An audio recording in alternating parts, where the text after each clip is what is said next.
Okay, well, we are achieving good momentum in our President's Challenge since we refreshed our whole approach last year. We're now in the second year of the new approach.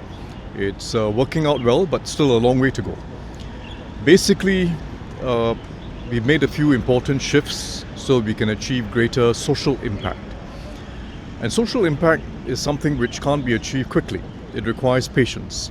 And that's an important shift in our whole approach, that we moved away from traditional one-off funding each year towards multi-year funding, more sustained funding, so that the benefiting organizations themselves can also build up a more patient approach and achieve more lasting social impact.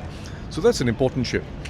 But our real orientation is to move away from meeting needs today, and there are many needs, of course, but towards catalyzing social upliftment. So it's not just about needs, but about uplifting people, and how we can best do it by catalyzing different individuals, catalyzing the people who are trying to help them, and really trying to scale that up.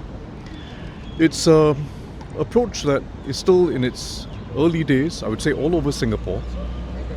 There are many programs which we are supporting, and I would say this year we're in fact supporting about 121 programs, roughly double what we started last year, because what we started last year, we are in fact carrying on with the funding this year. We are sustaining the funding. It's not one-off. So if you take what we started last year, plus all the new programs that we're doing this year, about 62 new programs, we now have 121 programs which we are supporting. And they range from early intervention to giving people second chances, to helping people who have a disability to discover and make the most of their abilities. Many different programs. Will we succeed? It is too early to say. Our experience both in Singapore as well as abroad, everywhere, shows that success is not assured. It doesn't come easily. Social upliftment doesn't come easily. We might gain something today, but getting it to last into the future is always a challenge. It means we have to be patient. We need continuous empathy, mentorship, belief in every individual and their potential. And it requires an approach that builds relationships on the ground. That's the only way. Because the problems are usually multifaceted, they're complex, they're not just financial, they're also emotional, psychological. And what you gain today, you might not sustain in the future.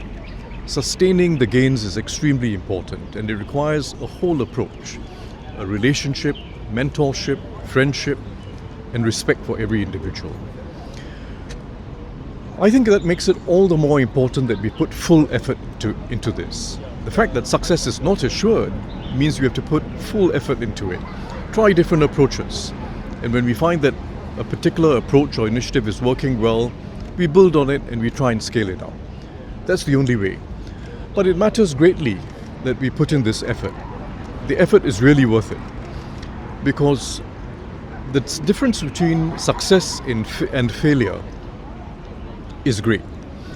The difference in whether a person who starts with this disadvantage is able to build up the confidence, able to contribute to others eventually, able to live a life of dignity, that difference really matters for them, and it matters for the whole tone of our society. So it's not assured that we will succeed in social upliftment here in Singapore or anywhere in the world, but it means we have to work hard at it.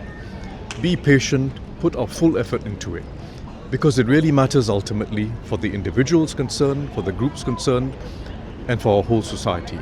And that's what we're trying to do with the President's Challenge.